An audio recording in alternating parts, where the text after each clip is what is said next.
안녕하십니까 하고 여러분, 오늘은 화에 대해서 말씀을 드려볼게요. 지난번에 오행 얘기하면서 화에 대한 얘기할 때 화산이 불이 뿜어지는 모습이라고 얘기했었죠. 이렇게 상형문자라고, 그렇죠? 요 글자를 본떠 갖고 불화라고 했고, 그 다음에 이거는 무언가에 붙어야 된다 해서 붙어가 불이 됐다. 기억들 나시죠? 네. 말 그대로 불은 붙어야 된다라는 거고, 이렇다는 얘기는 어떤 특징이 있냐면요, 불이라는 거, 화라는 거, 이제부터 화라고 표현을 하겠습니다. 우리 눈에 확실하게 보여지는 거예요. 붙어서 눈에 보이는 거잖아요. 보이니까 불이죠. 자, 그렇다는 얘기는 뭐 이렇게 여쭤볼게요. 제가 갑자기 얼굴이 불그락 푸락 갑자기, 예, 그 남들이 저 말도 안 하고 얼굴이 막 붉어졌다 풀어졌다 막 하면서 인상을 쓰고 있으면은 다른 사람들이 저를 볼 때, 아, 저 새끼가 화가 났구나 라고 알아요, 몰라요? 알죠. 표현을 한 거죠. 보여준 거죠. 이게 불이에요. 이게 화예요. 화라는 거는 우리가 육친상으로 뭐 식상 얘기할 때 어떤 걸 표현력을 얘기한다면은 오행의 표현력의 대명사는 바로 불이라는 거, 화라는 거죠. 그래서 화가 난다, 화려하다, 또는 화에 관한 거는 뭔가 형용사죠. 화가 났다, 화려하다, 그 다음에 이제 꽃화자라든지 글자 자체가 꽃화자라든지 불화자라든지 그림을 할 때 그 화가를 한다든지 이런 것이 화의 대명사고 화의 표현력입니다. 그래서 오늘은 좀 시간을 조금 줄여갖고, 지난번에 너무 길게 강의를 드렸는데 이번 시간에는요 화에 대해서 한번 이제 간략하게 얘기를 한번 해볼게요. 자, 일단 이렇게 표현할게요. 화는 화산이 불을 뿜어내는 모양을 뜻하나 광의적인 해석을 하자면 눈에 보여지는 것과 고대로부터 전승되어 온 정신적인 에너지, 무형의 관념 등을 말한다. 무형의 관념, 정신적 에너지, 미풍양속이라고 하죠. 우리가 그거를 지킨다. 어떤 그러니까 우리 조상들로부터 전해져 내려오는 거, 정신적으로 연결이 되죠. 예를 들면은 요즘이야 좀 뜸하지만 옛날엔 집집마다 제사 지내는 건 너무나 당연시 생각했습니다. 요즘은 어떤 다른 종교로 인해서 안 지내는 집도 많죠. 그러나 어떤 제사 지내는 거 너무나 당연하게, 왜? 집안에 쭉 이어져 왔었던 거, 어떤 그런 것이 정신적으로 가족 간의 유대감을 만들고 유대감을 강하게 하기 때문에 이렇게 만들어진 거라면, 이 화라는 개념성을 우리는 사주상으로 한번 표현을 해볼게요. 화가 없는 사주는요, 표현을 하기가 되게 서투릅니다. 표현을 하더라도 표현력이 부족하니까 제대로 표현이 안 되죠. 예, 제가 화가 없습니다. 그러다 보니까는 표현을 잘 못해요. 그나마 이제 대운에서 화를 봐서 정묘 병인 대운을 지나오면서 조금이라도 이렇게 표현을 할 수가 있었던 거지, 옛날엔 표현이라는 말 자체 버벅거리고 좀 답답했죠. 네. 그런데 화가 있을 때와 없을 때의 차이를 얘기한다면요, 화는 단순히 표현력만 얘기하는 게 아니라 정신적인 것도 얘기를 하죠. 금방 제가 읽어드렸잖아요. 정신적인 거. 그러다 보면은요, 화가 없는 사람들의 특징은 뭐냐면은, 자칫 잘못하면은 정신세계에 몰두하기가 쉽고요. 그 정신세계를 잘못 들어가게 되면은 무슨 종교라고 하죠? 유사종교 내지 사이비 종교. 물론 이렇게 말하는 제가 다녀왔을까요? 안 다녀왔을까요? 네, 그거는 비밀입니다. 절대 말할 수 없습니다. 자, 그래서 화라는 거는 정신적으로 어떤 이 사람이 정신이라는 건 뭐냐면요, 자기가 뭐라고 표현을 해야 될까요? 추구하려고 하는 거, 뭔가 알고자 하는 거, 정신적인 깨달음, 시열감, 오르가즘, 이런 것들 있잖아요. 이런 걸 굉장히 강하게 추구하는데, 화가 없는 사람들은 그걸 추구하고자 하는 욕구가 강하죠. 그러다 보니까는 정신세계에 빠질 소지가 커서 심령과학이라든지 명상이나 요가나 단전호흡이라든지 어떤 그런 깨달음, 구도, 이런 거에 잘 빠지게 됩니다. 이게 화가 없는 사람들의 특징이에요. 자, 근데 또 한 가지 있어요. 화가 많은 사람들은요, 많은데 이 화가 어떻게 많으냐에 따라 또 틀려집니다. 천간으로 있냐, 지지로 있느냐, 또는 양화냐, 음화냐. 근데 화도 너무 많으면은 되려 우리가 눈이 부시면은 안 보이죠. 같은 원리입니다. 화가 많으면은 차라리 없는 것만 못하죠. 그러니까는 과유불급이란 말이 그래서 들어가는 건데요. 화가 사주에 많을 때와 역시 지난번에도 응용을 했지 않습니까? 운에서 화가 많을 때 목이 오거나 또 화가 오거나 토가 목화토금에서 오행이 올 때 어떻게 차이가 나고 화가 적을 때는 없을 때는 또 어떤 차이가 날까? 요거에 대해서 다시 한번 생각을 해볼게요. 자, 일단 화가 많다. 예, 사주상에 화가 많다. 천간으로든 지지로든 많아요. 그러면 이런 사람들은 얼핏 생각할 때 표현을 잘할 것 같죠. 네. 너무 잘해서 주변 사람들을 너무 피곤하게 합니다. 너무 솔직하게 해서요. 자, 화가 많을 때 또는 적을 때 또는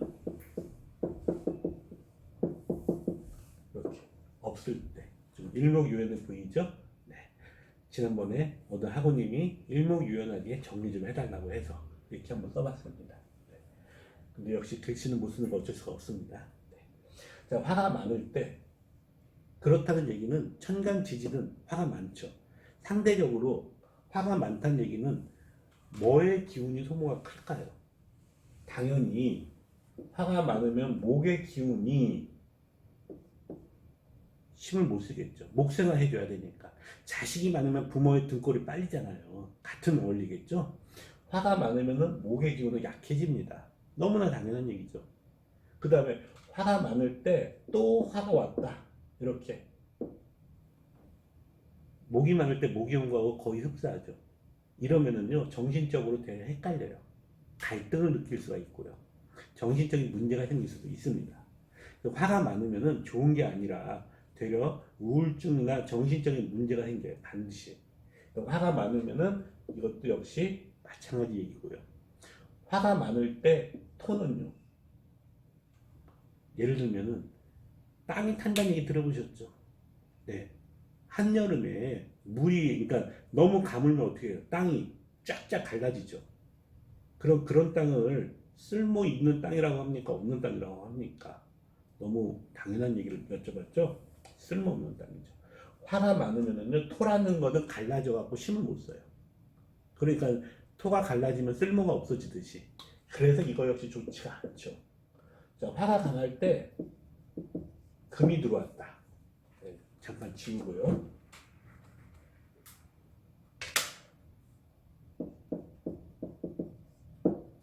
일단 이것도 X부터 그릴게요. 당연한 얘기를 하는 거예요. 왜냐면은 이거 역시 궁극증기의 틀을 못 벗어나죠. 화가 많은데 금이 들어왔다. 서로 그 금을 차지하기 위해서 노력을 하니까. 똑같은 얘기죠. 자, 그 다음에 수, 물이 증발됩니다. 그렇죠? 화가 많은데 우리가 그처럼 일단 비유를 한번 해볼게요. 불났어. 거기다 대고 소방수 갖고 막 뿌려서 끌 수 있으면 다행인데 소방수로도 못 끄는 불이 있잖아요. 그럴 때는 그 물이 되게 증발이 되죠. 그 다음에 불이 클 때 큰 산불에 물을 어설프게 뿌리잖아요. 불이 화가 나갖고 불꽃이 확 튀어갖고 되어 불이 더 번져버려요. 그러니까 당연한 얘기지만은 강할 때, 화가 많을 때는 이 다른 오행들이 와갖고 크게 도움이 안 됩니다. 이해가 되시죠? 그러면은 이 화가 어쩌라고? 화가 많은 걸 어떡하라고? 이걸 어떻게 해결해야 될까요? 이럴 때 제일 좋은 방법은 뭐냐면요. 화의 기운을 분산시키는 거죠. 지난번에 목이 많을 때 목의 기운을 분산시키는 얘기를 제가 드렸던가요? 혹시 빼먹었다면 다시 얘기를 할게요. 오행은 많으면 그 기운을 분산시키는 게 최고예요. 물론 토나 수는 합쳐질 수 있습니다. 오행 중에서 유일하게 합쳐지는 건 물이나 흙이에요. 땅과 땅, 물과 물은 합쳐져요. 근데 불은 합쳐질 것 같죠? 아닙니다. 안 합쳐집니다. 불은. 왜 그러냐면은 불의 대명사, 화의 대명사는 천간으로 따지면 병화 아니면 정화죠. 지지로 따지면 오화가 아니면은 사화가 됩니다. 속성이 틀려요. 태양과 달, 그 뿔이 병호나 정사 속성이 틀립니다. 안 합쳐져요. 태양과 달은 합쳐질 수가 없죠. 그렇기 때문에 화가 많다고 해서 합쳐지느냐? 아닙니다. 우리 선생님은 생각하는 화라는 거는 그냥 산불 얘기 생각하는 거지만 제가 말하는 화는 어떤 양의 대명사인 태양이라든지 음의 대명사인 정화라든지 병화나 정화를 얘기하는 거기 때문에 이건 합쳐진다는 개념은 아니에요. 자, 그런 식으로 화가 많을 때 오행의 특징이 이렇다라는 거 이거를 항상 머릿속에서 담으셔갖고 사주를 보실 때도 결국은 우리가 그렇잖아 10간 12지라는 거를 줄이면 오행이잖아요. 그러면 오행이란 틀을 먼저 생각하시라는 거예요. 괜히 월령이라든지 이렇게 일간만 자꾸 붙잡고 늘어지지 마시고 8글자의 오행의 특징을 갖고 생각을 하셨다가 운에서 그 오행이 왔을 때 어떻다라는 생각을 하셔야 되는 거예요. 자, 그 다음에 이제 많은 걸 확인을 했으니까 이제는 적은 거나 없을 때 얘기를 아이고 화가 지워졌네요. 이러면 이제 화가 화를 낼 텐데. 자, 적을 때 목이 오면 어때요? 화가 적다. 목생화가 돼서 좋죠. 당연히 좋죠. 그런데 아궁이에다가 장작을 뗄 때 통나무 집어넣으면 어떻게 됩니까? 불 안 꺼져 버리죠. 그러니까는 화가 적을 때 목이 왔다 좋아요. 좋은데 인성운이 온 거잖아요. 근데 그것이 잘못하면 목다 화식으로 예, 목이 많으면 화가 꺼져 버립니다. 자, 이거를 한자로 쓰시면 어렵다고 하실 것 같은데 그냥 한글로 할게요. 목다 목이 많다. 그럼 화가 꺼진다. 화식 예. 목다 화식 예. 자, 그 다음에 이상하게 화를 하면 자꾸 화가 지워지네요. 이상하네. 예. 글자도 안 써지고요. 참, 죄송합니다.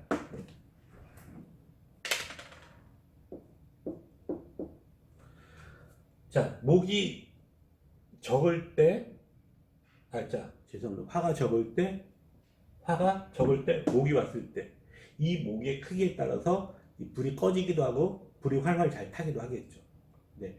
그러니까 아까도, 지난번 시간에도 얘기를 했지만은, 이 목이 만약에 크게 왔다. 그러니까 화에 비해서 목이 크다. 그럼 그 목을 줄이는 방법을 얘기해 주면 돼요. 그 다음에 이제 화가 적을 때 화가 왔다.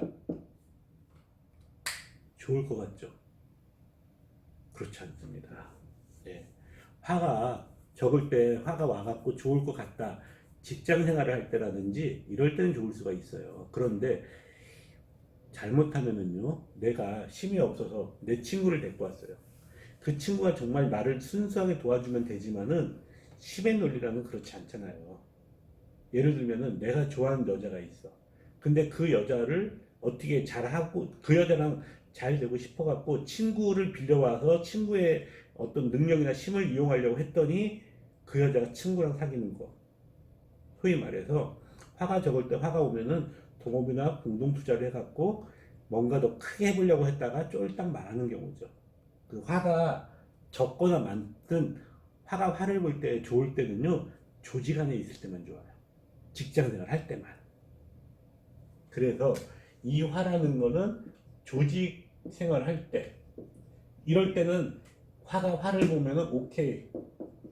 그런데 사업이나 그러니까 소위 말해 장사 사업 이럴 때 화가 화를 보면은 역시 군급쟁제일 뿐이고 이 화에게 내가 먹혀버려요. 그러니까 이럴 땐 동업이나 공동 투자를 권하면 안 되겠죠. 이해되시죠? 자, 화가 토를 봤다. 설기가 너무 심해요.